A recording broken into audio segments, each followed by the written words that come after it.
ഇതൊരു അതിജീവനത്തിൻ്റെ കടയാണ്. ഇവിടെ ഒരു നിയന്ത്രണവുമില്ല. അവർക്ക് ആവശ്യമുള്ള മുഴുവൻ സാധനങ്ങൾ ഇവിടുന്ന് എടുക്കാം.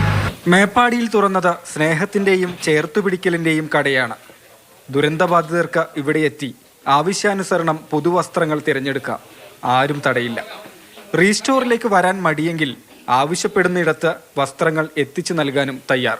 പൂർണ്ണമായും പുത്തൻ വസ്ത്രങ്ങളുടെ ഒരു നല്ല ശേഖരം ഇവിടെ എല്ലാ രീതിയിലും, കുട്ടികളുടേത്, പ്രായമുള്ളവരുടേത്, ചെറുപ്പക്കാരുടേത്, സ്ത്രീകളുടേത് ഉൾപ്പെടെ എല്ലാ സംവിധാനവും നമ്മളിവിടെ ക്രമീകരിച്ചിട്ടുണ്ട്. ഇവിടെ ഇല്ലാത്തതായ ഏതെങ്കിലും സാധനം അവർക്ക് വേണം എന്ന് പറഞ്ഞാൽ അതും ഞങ്ങൾ എത്തിച്ചു കൊടുക്കാനുള്ള ക്രമീകരണം ചെയ്താണ് മുന്നോട്ട് പോകുന്നത്.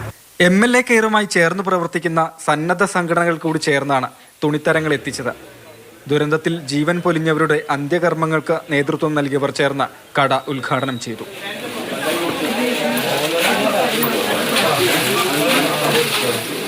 മാതൃഭൂമി ന്യൂസ്, വയനാട്.